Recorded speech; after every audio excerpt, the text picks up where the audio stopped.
Boa tarde, galera! Tudo bem com vocês? Para a gente começar a nossa aula de geografia de hoje, eu trouxe a correção dos exercícios do livro que nós fizemos na aula passada. Então, peguem o livro e para começar, coloquem na página 13. Lá na página 13 é a página onde tem um mapa do Brasil mostrando a densidade demográfica por unidade federativa, tá? As mais escuras são as mais populosas e as mais claras as menos populosas. Então, quando você se depara com esse mapa, você já tem praticamente toda a resposta das questões 3 e 4. Então, vamos lá. Na questão 3 está assim: quais são as unidades federativas mais povoadas? Eu disse para vocês que poderia ser escrito com sigla ou com o nome das unidades federativas, tá? Eu vou colocar aqui agora com as siglas, tá bom? Então, vamos lá. Distrito Federal, Rio de Janeiro, São Paulo, Sergipe, Alagoas. E as menos povoadas? Acre, Amazonas, Roraima e Mato Grosso. Então, quando a gente pensa em, lembra da aula passada, regiões mais povoadas, significa que são as regiões com maior quantidade de pessoas. Então, a gente tem aqui as mais povoadas e embaixo as menos povoadas. Em algumas fotos de exercícios que me mandaram, eu percebi que as pessoas colocaram apenas as siglas, ponto, e as outras siglas. Galera, não façam isso. Na hora de estudar, vira um samba-lelê. Quando você tem duas perguntas, você tem que ter duas respostas. Mas vocês precisam deixar bem claro essas duas respostas. Então, se lá pede as mais povoadas e as menos povoadas, você tem que escrever mais povoadas, coloca, menos povoadas, coloca também, tá bom? Quem não fez, por favor, corrija. Na número 4 tá assim: em que faixa de densidade demográfica está a unidade federativa onde você vive? Era só você olhar lá na legenda e escrever o que estava na legenda. Então, preste atenção. Se nós moramos no estado do Rio de Janeiro, você ia olhar a cor do estado do Rio de Janeiro e me dizer qual é a numeração que está lá. Qual é a numeração que está lá, galera? Mais de 100.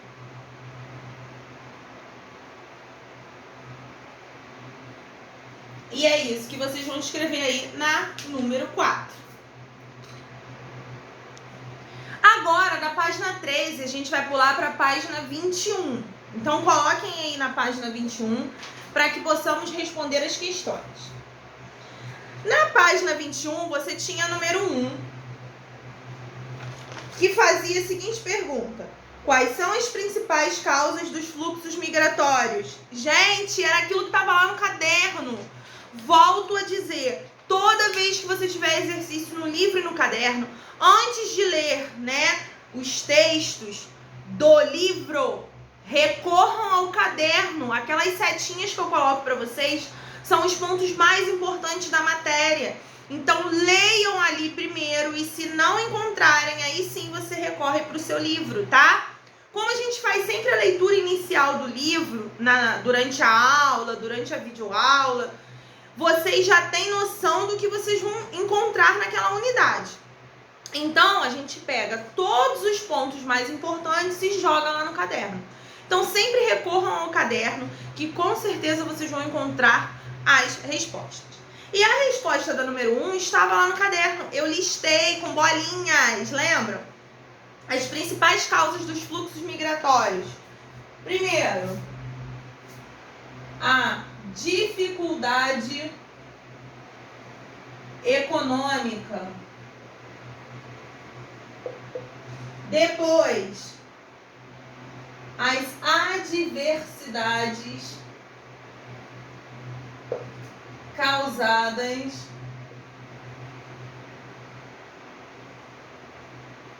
por fatores naturais.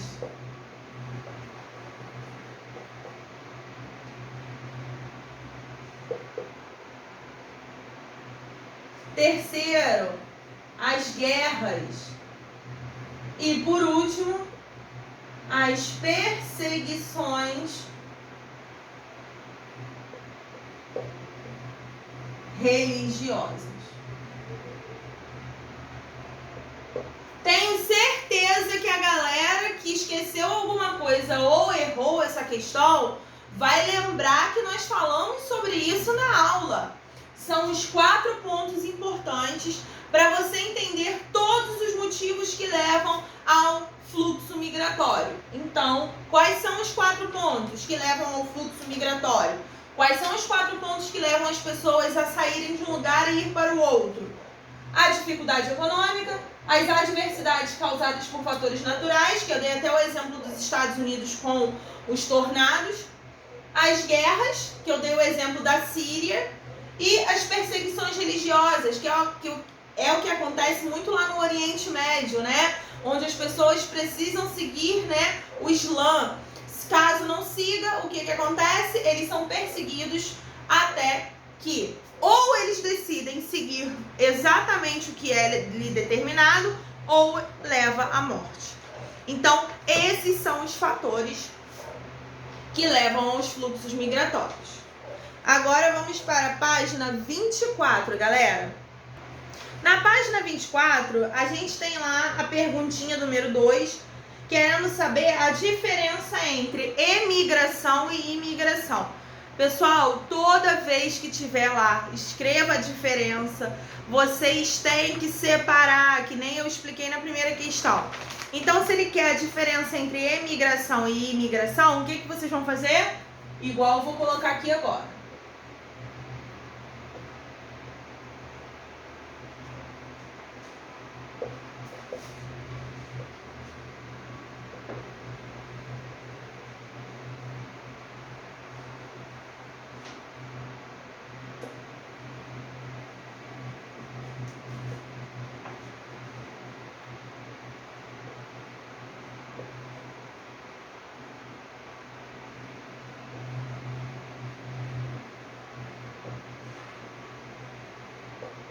Então, emigração é a saída de pessoas de seu lugar de origem para viver em outro.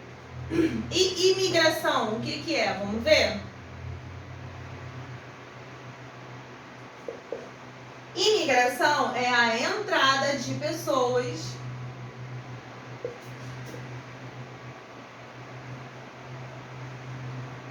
em um país ou lugar, tá? Se você botar em um lugar também dá certo, que não é o seu de origem.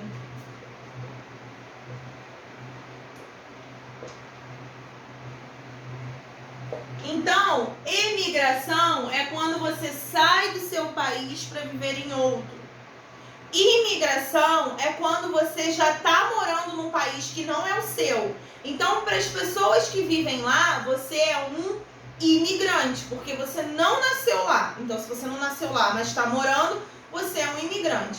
Que é o caso dos brasileiros lá nos Estados Unidos, por exemplo. A gente sabe que nos Estados Unidos existe uma grande quantidade de brasileiros vivendo lá. E para os americanos, esses brasileiros que trabalham e vivem lá são imigrantes. Por quê? Eles saíram daqui para ir para lá e estão morando lá. Mas eles não são nascidos lá naquele lugar. Então, eles são imigrantes. Agora, na número 3, você tem que observar o gráfico para responder as 2 questões. Na 3, letra A, está assim. Que informações o gráfico apresenta? Gente, quando perguntar sempre que informações que está sendo mostrada no gráfico ou no mapa, é só você pegar o título do gráfico ou o título do mapa. Então, o que está sendo mostrado lá? Os países com maior número de imigrantes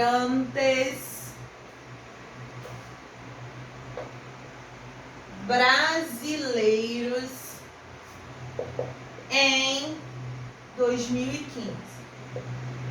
Na letra B, ele quer saber o seguinte: que país tinha o maior número de imigrantes brasileiros em 2015? Eu acho que até hoje, galera, é o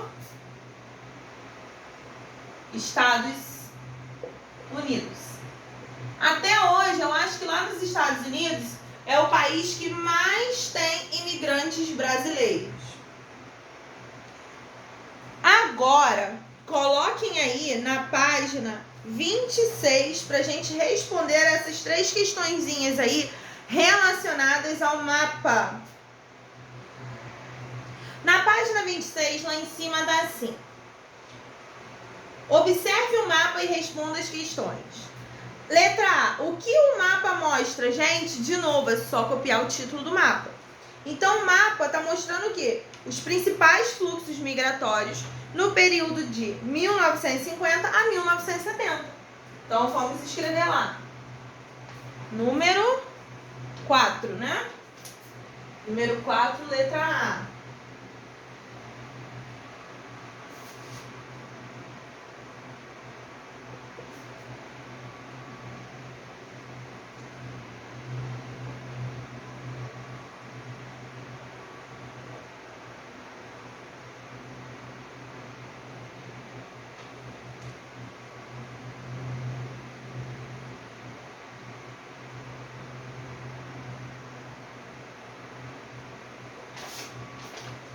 Letra B. Nesse período, qual região brasileira atraía mais imigrantes e por quê? Gente, eu acho que até hoje, né? Se bem que hoje em dia, por conta, né, dessa questão das áreas mais turísticas, outras regiões do Brasil começaram a se destacar também em quantidade de imigrantes chegando lá. Mas, naquela época e até uns anos atrás aí, não muito tempo não, tá? A região que mais recebia pessoas de outras regiões era a região Sudeste. E por que era a região Sudeste? Porque nessa época aí, ela estava se industrializando.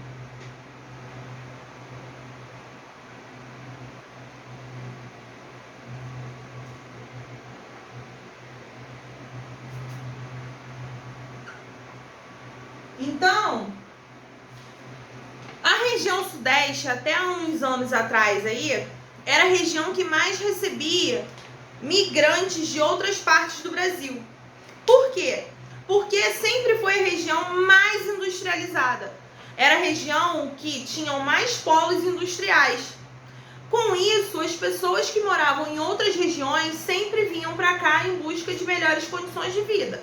Afinal, quando você se muda tanto de uma região para outra quanto de um país para o outro, tirando exceções bem mínimas, que são de pessoas que querem simplesmente sair daquele lugar para morar em outro, existe uma grande parcela que se move, né, de um lugar para o outro em busca de melhores condições de vida, em busca de emprego, né?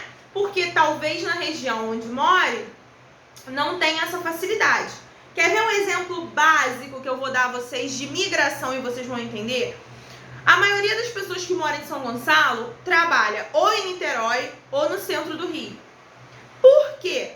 Porque se você for parar para pensar, a maior quantidade de oferta de empregos vai estar no Rio, depois em Niterói.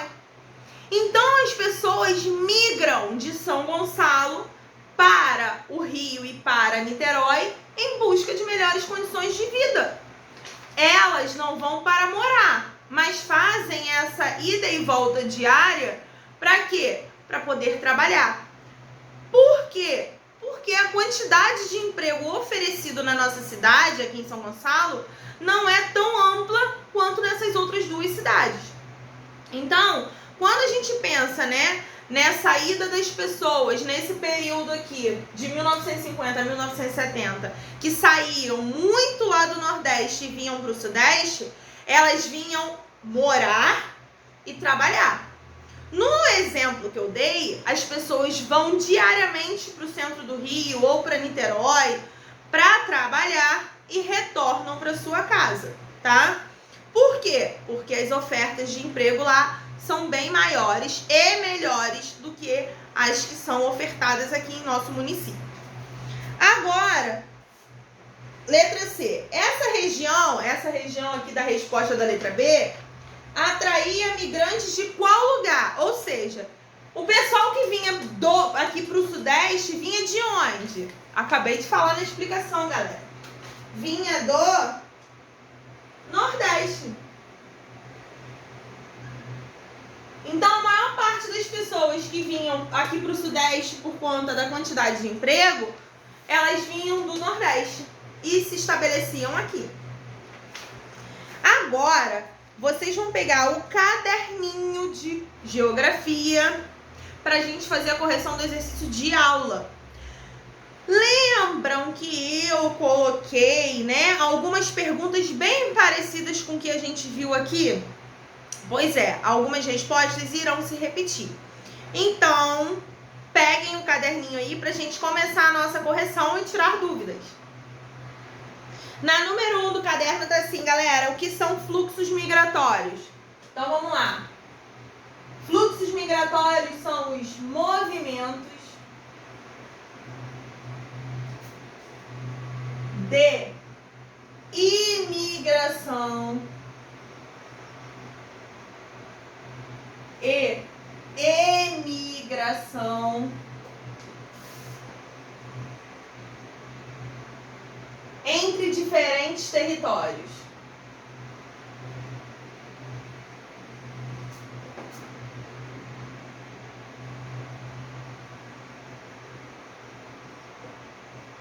Então, é saída e volta de pessoas, essa entrada e saída de pessoas de um território é chamado de fluxo migratório, tá?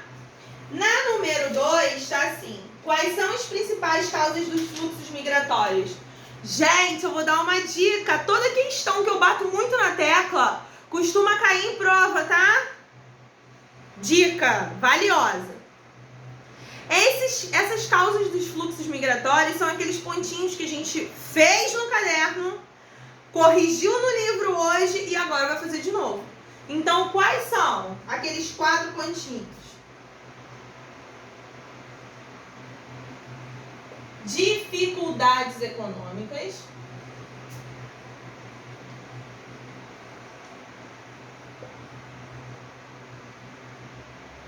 adversidades causadas por fatores naturais,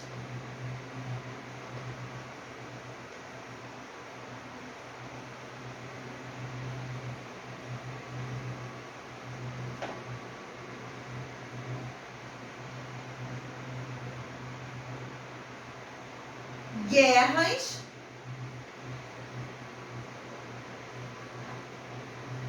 perseguições religiosas.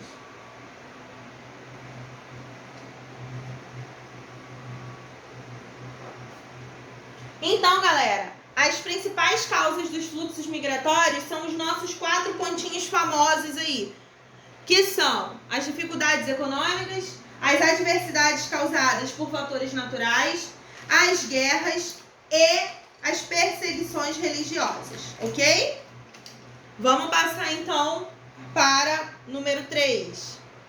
Número 3 está assim, como chamamos as pessoas que são forçadas a deixar seu país de origem? Lembra que eu expliquei para vocês que algumas pessoas saem do seu país de origem em busca de melhores condições de vida, outras saem porque decidem morar em outro lugar só porque querem mesmo. E existem aquelas pessoas como a galera lá do Oriente Médio, da Síria, que são forçadas a deixar seu país de origem porque não concordam com alguma coisa, né, relacionada à política, à religião, e elas precisam fugir para garantir a sua vida. Então, a essas pessoas que são forçadas a sair de seu lugar de origem, nós damos o nome de refugiados. Ou seja, as pessoas que são forçadas a deixar o seu país de origem são chamadas de refugiados. Número 4, letra A. Ah, para começar. Número 4, eu escrevi conceitue. E muita gente me perguntou o que é conceituar. Toda vez que eu botar no exercício conceitue, significa que você vai dizer o que é, tá? Então vamos lá. Então na letra A a gente vai dizer o que é imigrante. Imigrante é a pessoa que deixa sua terra natal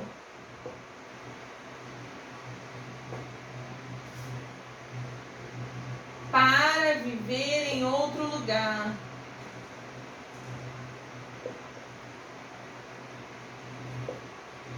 Já na letra B, eu quero saber o que é imigrante. Aí vocês vão escrever aí.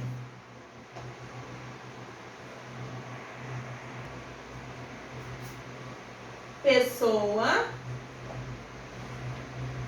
que entra em um país que não é o seu de origem.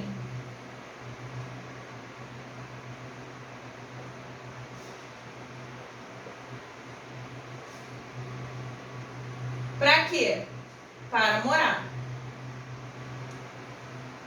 Então tá aí a diferença entre emigrante e imigrante. Na número 5, galera. E não tem número 5 não, letra C. Migração interna. O que é a migração interna? Isso aí eu expliquei. Toda vez que você tiver na dúvida entre migração interna e migração externa, lembra? Interna, dentro. Externa, fora, tá? Então, na letra C, eu quero migração interna, ou seja, alguma coisa que acontece dentro. Então, são as pessoas que migram dentro do próprio país.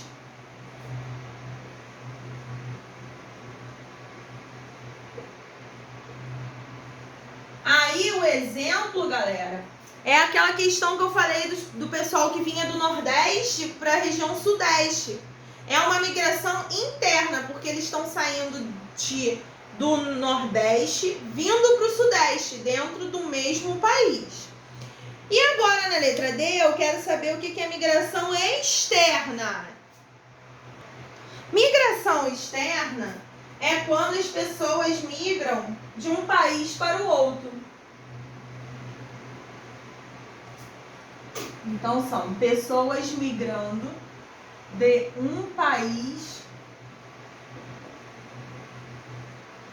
para o outro. Questão 5. Observe o mapa da página 27 e responda. Então, eu vou lá na página 27, vou abrir o meu livro, vou olhar esse mapa que está aqui, ó, e vou responder. Que fatores contribuíram para atrair os imigrantes das regiões Norte e Centro-Oeste no período de 1970 a 1990? Então, que fatores foram esses? Então, prestem atenção. Quando as pessoas migraram da região Nordeste para a região Sudeste, foi devido à grande industrialização que acontecia naquele momento na região Sudeste.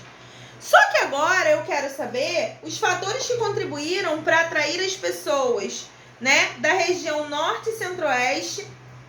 Não, que atraíram essas pessoas para essas regiões Norte e Centro-Oeste nesse período aí. Então vamos descobrir o porquê que eles vinham? Então vamos lá. É a questão 5. O que atraía eles era a oportunidade de trabalho onde? Na agropecuária,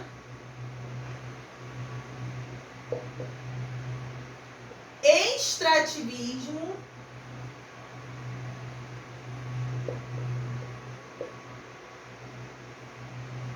e construção de obras de infraestrutura. Então, o que levou as pessoas de outras regiões do país irem para as regiões norte e centro-oeste foi o quê? Na região norte, o que atraía era as oportunidades de trabalho na agropecuária e no extrativismo. Já na região centro-oeste, o que chamava a atenção das pessoas das outras regiões era o quê? A construção das obras de infraestrutura. Quer um exemplo? A construção de Brasília. A construção de Brasília chamou inúmeros trabalhadores de diversas partes do país. Aí, essa pergunta são duas em uma. A primeira a gente respondeu, a segunda está assim: de quais regiões se originaram esses fluxos migratórios? Ou seja, as pessoas que iam para o norte e para o centro-oeste saíam de onde? Então, vocês vão escrever que elas saíam do sul, sudeste e nordeste. Então, as pessoas que saíam do sul, do sudeste e do nordeste, elas iam para as regiões norte e centro-oeste. Por quê? Porque nesse período de 1970 a 1990, o foco de trabalho era lá. Na região norte, como eu disse, com a agropecuária e o extrativismo. E na região centro-oeste, com a construção de obras de infraestrutura, que tem um maior exemplo aí, a construção de Brasília. E aí, pessoal, conseguiram esclarecer um pouquinho melhor essa matéria de geografia? Não é difícil. O único pontinho que vocês têm que se ligar é porque, como a gente tem uma grande demanda de conteúdo, vocês precisam estar sempre estudando para não dar mole e acumular matéria para o período de prova, tá bom? Também não se assustem quando eu falo período de prova não, galera, porque eu sei que vocês vão tirar de letra, tá bom? Então, agora vocês vão ficar com a aula de hoje que eu preparei para vocês e qualquer dúvida no exercício, galera, é só me chamar, tá bom? Um beijo grande, fiquem com Deus e até amanhã!